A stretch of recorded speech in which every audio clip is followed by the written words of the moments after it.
साथियों, बहुत बहुत स्वागत है एक बार फिर हमारे साथ वाल्मीकि आश्रम का मुद्दा। एक ऐसा चर्चित मुद्दा जिसके बारे में जानना जन जन को बहुत आवश्यक है और योगी आदित्यनाथ को भी इस वीडियो को बहुत ध्यान से सुनने की आवश्यकता है, क्योंकि आप सूबे के मुखिया हैं और सूबे के मुखिया के पास स्पष्ट जानकारी पहुंचना सबसे पहली शर्त होती है।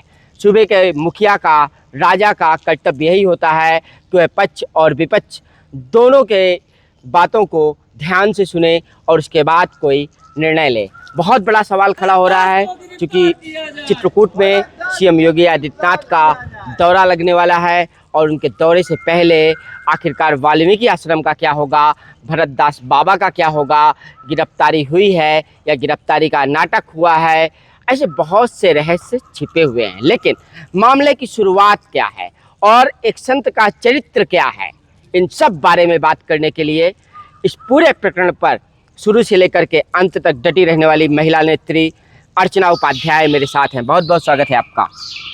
आप शुरुआत से वाल्मीकि आश्रम के प्रकरण पर रही हैं और जिस प्रकार से भरतदास बाबा का रिएक्शन रहा है, एक संत का वैसा रिएक्शन होना चाहिए।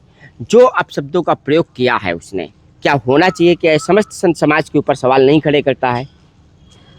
देखिए, जो भरतदास ने, जो भी उसकी भाषा है और जो भी उसकी जीवन शैली है, जो उसके काम है, वो संत के पहली बात है नहीं। और एक संत, एक व्यक्ति के गलत करने से पूरा संत समाज गलत नहीं होता, कलंकित होता है। नहीं होता है। आप कह रही हो कि नहीं होता है। लेकिन आप मानिए इस बात को कि एक संत जब ऐसा बोलता है तो संदेश क्या जाता है? क्या संत ऐसे ही होते हैं जैसा भरतदास ने व्यवहार किया है महिलाओं के साथ? देखिए, संत का स्वभाव कैसा होता है, संत दयालु होते हैं। उनकी जो भाषा है, संत की परिभाषा क्या है वो समझिए पहले, और ये क्या है वो देखिए। सच्चाई जो है इसके अंदर संतों वाले एक भी गुण नहीं है। और संत होकर नारी का अपमान करना कौन करता है ये बताइए? एक आम आदमी अगर गाली दे देवे तो पुलिस उठा के अंदर कर देती है। बिल्कुल। जब पहली बार हम लोग पहुंचे थे तो मुद्दा हमें क्या लगा था? आसावर माता का गर्भगृह से छेड़छाड़ का मामला, वहाँ कुछ नई मूर्तियां बैठाई जा रही थी, बिल्कुल फैक्ट मामला उठाया गया था। और उसके बाद अचानक से मामला इतना तेजी से गर्मा जाता है। तो जिस तह तक ये मामला पहुंचा, आज भरतदास बाबा की गिरफ्तारी जैसा माहौल दिखा, पुलिस ने गिरफ्तार किया, लेकिन अभी आपको क्या लगता है कि क्या वास्तव में गिरफ्तार हैं या बात कुछ और है? देखिए, मामला आसावर माता के चढ़ावे का था। बिल्कुल। इनको महंत बनाया था वाल्मीकि आश्रम का। इन्होंने देखा कि वाल्मीकि आश्रम में तो कोई लोग ज़्यादा जाते नहीं है और आसावर माता में लोग आते हैं, भीड़ आती है, अच्छा खासा चढ़ावा चढ़ता है, क्योंकि 84 गांव की वो कुल देवी हैं। इनकी नज़र वहाँ के चढ़ावे पर थी। तो मतलब आपका कहने का आशय ये है कि जो चढ़ावा आता था उससे खर्च चलना चाहिए, भरतदास बाबा ये चाहते थे? भरतदास बाबा ये चाहते थे कि आसावर माता का जो भी चढ़ावा है वो सब वो रखे और बढ़िया मौज करे। और शाम होती थी तो गांजा पी लेते थे।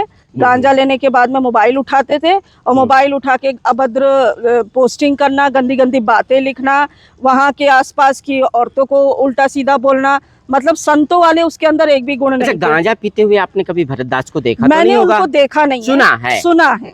हाँ, मैंने सुना है। और हमारी जो मेरे से उसकी लड़ाई थी वो इसी मुद्दे पे थी।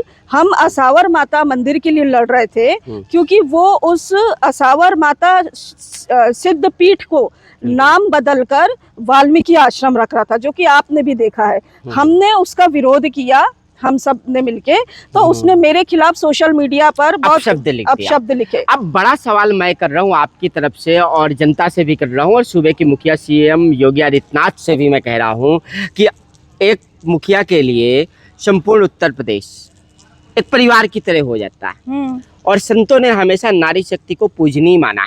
बिल्कुल। और हमेशा इस बात को दोहराते भी हैं भाजपा वाले कि नारी की पूजा जहाँ होती है वहीं लक्ष्मी का निवास होता है। और नारी का जब अपमान एक संत करता है तो क्या कर्तव्य लगता है आपको सीएम योगी आदित्यनाथ को, क्या करना चाहिए? सीएम योगी आदित्यनाथ को इस मुद्दे को संज्ञान में लेना चाहिए और उस संत को वहाँ से हटाना चाहिए। सबसे पहली बात, अगर कोई अगर ये सोचे कि उसमें किसी का ईगो हर्ट हो रहा है, तो या तो आप अपना ईगो देखिए, या फिर आपकी ही पार्टी नारा दे रही है नारी सम्मान का, नारी को 33% हर जगह हक दिलाने का। तो जहां नारी सम्मान की बात हो रही है, जहां नारी के हक की बात हो रही है, उसी पार्टी के लोग अगर अपने ईगो में आकर इस मुद्दे पे बोलेंगे नहीं, बात नहीं करेंगे। ये वही चित्रकूट है जहां पर श्री राम जी सीता के साथ इतने घोर जंगल में रहे और उनकी उन्होंने रक्षा की, और इसी चित्रकूट में आज नारियों का घोर अपमान हो रहा है। सब देख रहे हैं, लेकिन कोई एक शब्द बोलने को तैयार नहीं। क्यों नहीं बोलना चाहते? मैंने आवाज उठाई, मैंने बोला, मेरे खिलाफ गलत बोला गया, मैं कहाँ नहीं गई, वो भी देखिए। लेकिन बड़ा सवाल ये बनता है कि सुनने में यह आ रहा है कि हो सकता है कि 8 और 9 तारीख को जो कार्यक्रम लग रहा है योगी आदित्यनाथ का, लालापुर जा सकते हैं और लालापुर में केन प्रकार किसी भी तरह महंत भरतदास को भेजा जा सकता है। अगर ऐसा होगा तो बहुत गलत होगा। मैं कहती हूँ महाराज जी को ऐसे विवादित व्यक्ति से नहीं मिलना चाहिए। मैं संत उसको नहीं मानती हूँ। और मुख्यमंत्री जी योगी आदित्यनाथ जी जो कि खुद एक संत हैं और संत की परिभाषा क्या है वो अच्छे से जानते हैं, संत का स्वभाव कैसा होता है, और संत के स्वभाव में नारी का अपमान तो दूर दूर तक नहीं है। और इसने जो हरकत की है पूरे क्षेत्र ने, पूरे प्रदेश ने देखी है और उसका कड़ा विरोध भी हुआ है। उसके बावजूद भी अगर महाराज जी इससे मिलते हैं, इस भरतदास से, तो एक जो प्रदेश में जो संदेश जाएगा कि जो प्रदेश के जो मुखिया हैं, हम सब के जो इस क्षेत्र के पूरे प्रदेश के राजा हैं, वो उससे मिलके ये संदेश देंगे कि नारी का अपमान उन्होंने सहन किया। अच्छा एक बात बताओ, बाबा कल भी बोलते हुए नजर आए कि सपा वालों ने कब्जा कर लिया आश्रम में, और सीएम योगी आदित्यनाथ के पास भी यही सूचना बार बार पहुंचाई जाती है कि वहाँ सपाइयों का कब्जा है। कौन सपाई है वहाँ पर? आप सपाई हो, श्लोक मिश्रा सपाई है, पुजारी शंकर दयाल गर्ग सपाई है, अर्चना तिवारी सपाई है, छाया मिश्रा सपाई है। आखिर सपाई कौन है? समाजवादी पार्टी का कौन है वहाँ पर? मुझे ये बताइए, प्रदेश में केंद्र में सरकार किसकी है? बीजेपी की। प्रदेश में सरकार किसकी है? बीजेपी की। तो सपाई वहाँ हिम्मत कैसे करेगा कब्जा करने की? सारे लोग तो आपके ये नीचे से ऊपर तक। आपने बड़े बड़े माफियाओं को मिट्टी में मिलाया है और आप कहते हैं कि वाल्मीकि आश्रम में सपाई कब्जा कर रहे हैं। बाबा बोल रहे हैं ना, सुना आपने? हाँ, तो वही बोल रही हूँ ना मैं कि आप कह रहे हैं बुलडोजर चल जा रहा है अभी उत्तर प्रदेश में, गुंडा माफियाओं को मारा जा रहा है, चुप कराया जा रहा है। गुंडा राज तो लगभग खत्म ही कर दिया है और अच्छी बात है। लेकिन आपका इतना रुतबा होते हुए, आपका इतना पावर होते हुए, केंद्र में और राज्य में आपकी सरकार होते हुए, अगर कोई ये कहता है कि सपाई उस मंदिर पे कब्जा करे तो वो मुझे हजम नहीं हो रहा है। सॉरी, हाँ, ये बात मैं हजम नहीं कर पा रही हूँ, क्योंकि सारे लोग नीचे से ऊपर तक प्रशासनिक आपके बैठे हैं, तो सपाई कैसे कब्जा करेगा? अच्छा एक बड़ा सवाल आपके ऊपर भी खड़ा होता है कि क्या अर्चना उपाध्याय अपने गुस्से पर कंट्रोल नहीं कर पाती हैं? बाबा ने आपको कह दिया, आप सीधे कानून की शरण में जाती, धरने पर बैठ जाती, अंतिम समय तक बैठी रहती, बाबा को आप कुछ भी अपशब्द नहीं कहती, आप पीड़िता बनी रहती। कि मैं पीड़िता हूँ, मुझे कहा गया है, मुझे न्याय चाहिए, कानून से न्याय मांगती हैं आप। आप गुस्सा होकर के बाबा को उल्टा सीधा बोलने लगी। पहले आप बताइए, कौन कहता है कि मैंने कानून के पास में नहीं गई, मैंने न्याय के लिए बात नहीं की? मैं कहाँ तक, मैं लखनऊ तक गई हूँ, मैं मुख्यमंत्री के आवास तक उस क्षेत्र की 200 महिलाओं को लेके गई हूँ न्याय के लिए। और मेरे ख्याल से चित्रकूट की ये पहली घटना है और मैं पहली महिला हूँ जो महिलाओं के मान सम्मान की लड़ाई के लिए चित्रकूट क्षेत्र से इतनी औरतें लखनऊ महाराज योगी आदित्यनाथ जी मुख्यमंत्री जी के पास हम लोग गए। जो कि सोचिए आप, उस गांव की औरतें जो हमेशा व्यस्त रहती हैं अपने काम में और अपना काम छोड़ के वो मेरे साथ गई है, तो ये बहुत बड़ी बात है। इसका मतलब समझना चाहिए। इसलिए तो बाबा कहता है कि नाचो, कितने घंटे तक नाचोगे। लिखा था बाकायदा फेसबुक पर, बाबा की फेसबुक आईडी से लिखा था, आखिर कितने घंटे तक नाचोगी? आप सोचिए, हमारे प्रदेश के मुख्यमंत्री जी को ये समझना चाहिए कि जिस गांव की औरतें अपनी 4 दीवारी से बाहर नहीं निकलती हैं, उसी गांव की औरतें आज लखनऊ में मोर्चा लेके आई हैं खुद के मान सम्मान की लड़ाई के लिए, तो ये कुछ तो बात होगी ना, कुछ तो वजह होगी, तभी तो आई है। उनको पता करना चाहिए था पूरा मामला क्या था और ये महिलाएं क्यों आई थी, क्या था सब। उनको राम मंदिर का तो पता नहीं चलने पाया, चोरी होती रही, तो वाल्मीकि आश्रम का पता चलने की बात आप कर रही हो। अब देखिए क्या खुफिया तंत्र कमजोर है भाजपा का कि नहीं, बताओ आप। सरकार का खुफिया तंत्र कमजोर तो है ही है। देखो चोरी तो पहली बार तो कुछ हमारे देश में हुई नहीं है, इसके पहले भी तिरुपति बालाजी मंदिर में हो गई थी, सबरीमाला मंदिर में हो गई थी, लेकिन अभी जो राम मंदिर में जो चोरी हुई है, ये हमारे प्रदेश के मुख्यमंत्री जी ने तुरंत जो जांच बैठाई और तुरंत एक्शन लिया, वो वहाँ पर नहीं हुआ, क्योंकि वहाँ पे कांग्रेस की गवर्नमेंट थी, जहाँ पर जो पहले चोरी हुई है। मेरा मतलब ये है कि कांग्रेस से मतलब नहीं है कि आपको लगता है कि मामला सुलझता हुआ दिखेगा? मुझे नहीं लगता है मामला सुलझता हुआ दिखेगा, क्योंकि मैं नहीं समझ पा रही हूँ कि इस बाबा को कौन सपोर्ट कर रहा है। मुझे वो सपोर्टर से मिलना है जो संरक्षण दे रहा है, मैं उनसे मिलना चाहती हूँ, क्योंकि संरक्षण देने वाला भी तो देख रहा है ना कि ये बाबा क्या लिख रहा है और किस हद तक लिख रहा है। अगर मेरी भाषा बाबा के लिए उल्टी सीधी निकल रही है तो बाबा ने मेरे लिए कुछ तो गलत बोला होगा, और कोई बोलने को नहीं तैयार है महिलाओं के साथ इस तरीके मतलब से। आप सठे साठ्यम समाचरित, मतलब वो सठ है, लोफड़ है, लफंगा है, तो आप उसके साथ ऐसे ही पेश आ जाएंगी, बस यही आपका सिद्धांत है? मैं कहाँ उसके साथ ऐसे पेश आई हूँ। पहले मैं लखनऊ तक गई हूँ। आप नहीं कहती उनको राक्षस, हाँ। आप नहीं कहती उसको भरत लाल, जब तक संत समाज नहीं कह देता आप ना बोलती उनको। संत समाज ने कह दिया है, संत समाज ने मीटिंग करके कहा है कि ये हम इससे निकालते हैं, क्योंकि इसकी जो ये गतिविधियां हैं, जो ये करता है, ये संतों से नहीं मिलती, हमारे समाज से नहीं मिलता है, ये तो इसको तो पहले ही हटा दिया था। ये क्यों लिखता है? ये खुद ही लिखता है अपने आप को महंत, तो खुद के बोलने से थोड़ी कुछ होता है। एक बड़ा आरोप आपके ऊपर लगता है कि आप कौन हो, कहाँ से हो, यहाँ क्यों आई हो, यहाँ क्या कर रही हो, वाल्मीकि आश्रम से आपको क्या मतलब है, कब्जा करना चाहती हो आप, क्या करना चाहती हो आप, उद्देश्य क्या है? आप पर आरोप लगाया सीधा। ये मुझे लगता है कि अभी फिलहाल जो मुद्दा है जी, मैं कौन हूँ, कहाँ से आई हूँ, देखो आसमान से तो टपकी नहीं हूँ। हाँ। और दूसरी बात है, जो लोग मेरे ऊपर आरोप लगा रहे हैं कि मैं कौन हूँ, तो वो तो कल को भगवान राम जी पे भी आरोप लगाएंगे कि राम तो यहाँ के थे नहीं, वो तो अयोध्या से आए थे, वो कौन थे, उनका तो था नहीं। आरोप तो उनको भी, राम जी पे भी लगा सकते हैं कि ये भी बाहरी है, भगवान राम भी बाहरी है, भाई अयोध्या से आए थे। फिर जो आरोप लगा रहे हैं वो ये भी कह सकते हैं कि ये जो देश का प्रधानमंत्री है, हमारे प्रदेश में आके क्यों चुनाव लड़ा, ये भी बाहरी है, ये गुजरात का है, इसको भगाओ यहाँ से, हटाओ प्रधानमंत्री पद से।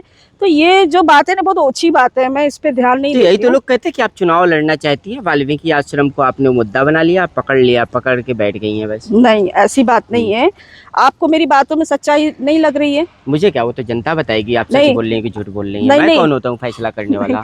आपने भी कवर किया है जी। अगर मैं झूठ बोलती तो मैं क्या डंके की चोट पे बात करती? क्या झूठ है? अच्छा, कुछ लोग बोलते हैं जांच कराओ, अरे मैं कोई पाकिस्तानी हूँ, मैं कहाँ से आई हूँ जो मेरी तुम जांच करा रहे हो? अरे तुम बताओ, तुम तो पार्टी में हो और तुम इस तरीके से बात। बाबा ने कहा कि आप स्कैमर हो। हाँ। बाबा ने कहा आप पॉकेट चोर की सरगना हो। हाँ। बाबा बोले।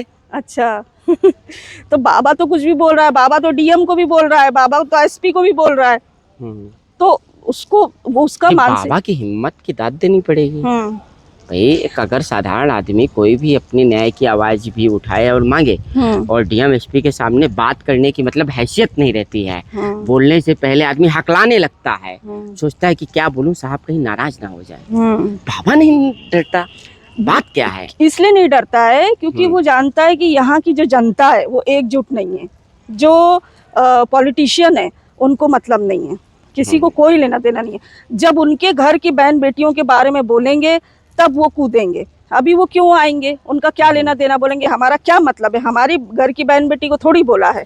तो जनता करती है जो करती है। अब मैं एक आवाज बन के उठी हूँ, मेरा तो कोई वहां से प्रॉफिट नहीं था भाई। मैं पूजा पाठ बहुत करती हूँ, मैं देवी को बहुत मानती हूँ। मैं उस दिन मंदिर में गई और मैंने देखा कि ये माता, आसावर माता के ये अस्तित्व को ही मिटा रहा है ये।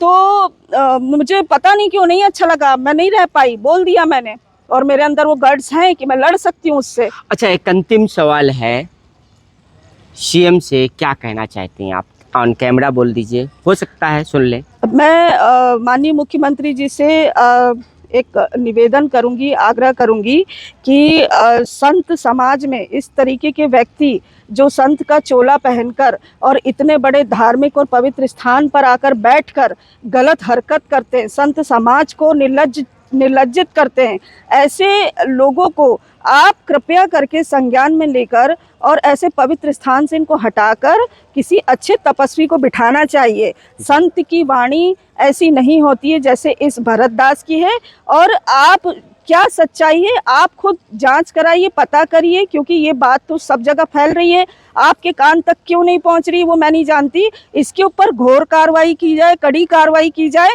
और इसको अरेस्ट करके जेल भेजा जाए। ये महिलाओं का अपमान करता है। आपकी पार्टी खुद नारा देती है कि नारी का सम्मान होना चाहिए और नारी को, जो कि आप लोग अभी 33% का हक पूरे हर जगह दे रहे हैं, तो वहाँ पर आप चित्रकूट क्षेत्र की नारियों को ये इस तरीके से बदनाम कर रहा है, उल्टी सीधी भाषा का प्रयोग करता है और गलत हरकतें करता है। तो कृपया करके इसके ऊपर आप जांच बैठाएं और जो भी एक्शन लें आप लीगली लें।